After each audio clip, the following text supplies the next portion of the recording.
This surgical procedure is undergone to relieve the pain and loss of joint mobility associated with arthritis specific to the patellofemoral region.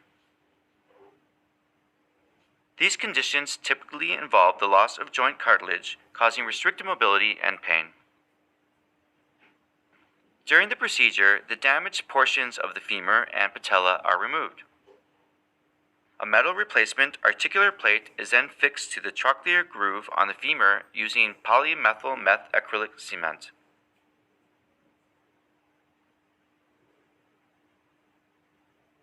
The polyethylene plate is also cemented to the articular surface of the patella to improve articulation.